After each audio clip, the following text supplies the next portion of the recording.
హరిహర విరించాదిబరపి స్పందనమపి అంటే హరిహర విరించాలంటే హరి అంటే విష్ణువు, హరుడు అంటే శంకరుడు, విరించి అంటే బ్రహ్మ. అంటే హరిహర విరించాదులు కూడా శక్తియుక్తులై ఉన్నారు.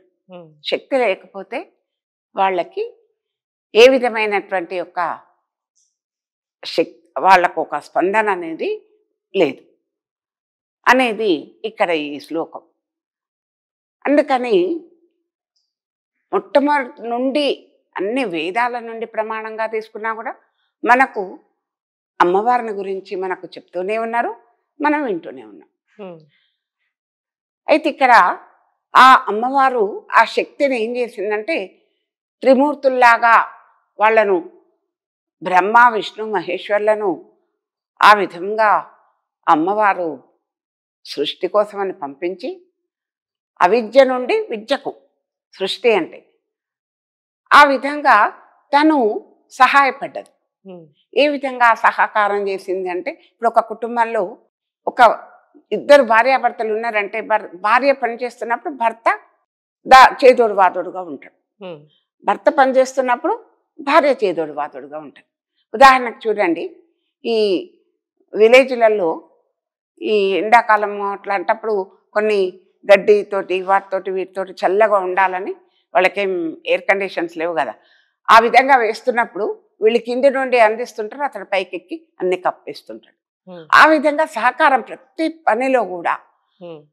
పిల్లవాడిని స్కూల్కి పంపించాలంటే టిఫిన్ బాక్స్ అవన్నీ ఆమె సర్ది పెడుతుంది, వాడిని తయారు చేస్తుంది, తండ్రి తీసుకొని పోయి స్కూల్కి పంపించేస్తాడు.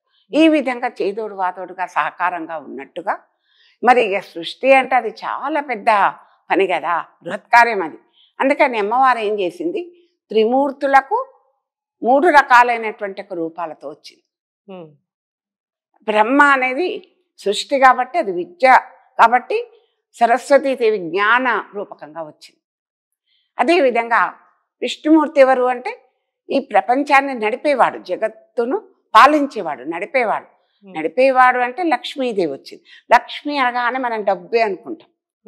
డబ్బు మాత్రమే కాదు, సాహసం, ధైర్యం, ఏ పని ఏ సమయంలో ఏం చేయాలో ఆ పని చేయటమే లక్ష్మీదేవి వంతు. అంటే మనం కేవలం డబ్బుకే ముడిపెట్టిన కాదు.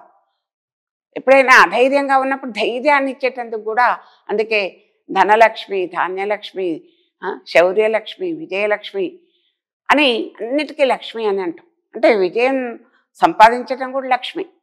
ఆ విధంగా లక్ష్మీదేవి విష్ణుమూర్తికి, హరికి ఆమె చేదోడు వాతోడుగా వచ్చేసింది.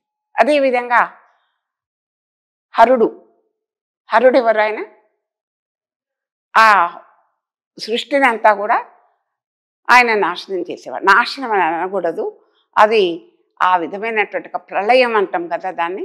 ఆ ప్రళయం ఏంటి అంటే సృష్టింపబడిన దాన్ని దగ్గరికి తీసుకొని రావటం.